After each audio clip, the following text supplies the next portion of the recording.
Okay, let's talk about what do you want to talk about. I guess let's do the periodontal disease thing. Are you on? Yeah. Okay. So, hi Peter, always nice to see you. Let's talk a little bit about gum disease or periodontal disease today and what it means for your overall systemic health. Periodontal disease is nothing more than either an acute or a chronic inflammatory infective type process. The human mouth is a horrible place to be. That's where your gums are and your teeth, full of bacteria. Weaving the bacteria on your teeth creates this inflammation in the gums, which then progresses downward through the gum into the bone. People lose bone, people lose teeth. Teeth can be replaced today. It's not that difficult anymore. Thank God we have the technology to do that. However, what happens with the periodontal disease is that your body's load of inflammation increases dramatically. And that can be proven by looking at the levels of D-dimer and C-reactive antigen.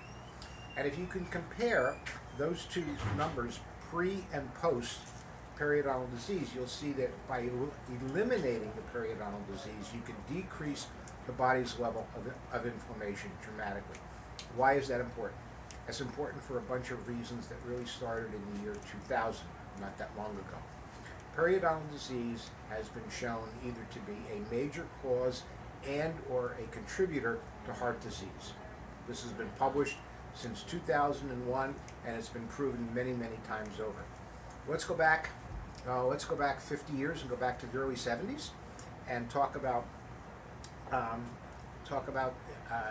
New Mexico and the Puma Indians, and that population of Native Americans are diabetically 100% genetic. So it's 100% genetics that every one of them is going to be diabetic. A group of docs went out, they looked at them. They have far, far worse periodontal disease and bone loss than non-diabetics do. So we've known since the early 70s that diabetes creates a bad environment in the mouth. Recently, we've shown that a bad environment in the mouth can also lead to the onset of middle-age onset diabetes. So you have periodontal disease causing heart disease, which you can treat but you can't fix. You have periodontal disease causing or contributing to diabetes, which you could treat but you can't fix. Since your D-dimer and C-reactive antigen are way up with gum disease, you are more prone towards progression factors in cancer. It's been shown now conclusively that periodontal disease contributes to early onset Alzheimer's and dementia, and most recently now with the advent of COVID, if you wind up catching the virus and you already have an increased body load of inflammation, you're going to wind up being sicker. So the reality of it is, if you have the means to treat the periodontal disease, and that's usually a financial thing, you get it treated because there's medical reasons to do this, not teeth reasons. Always good to see you, Peter.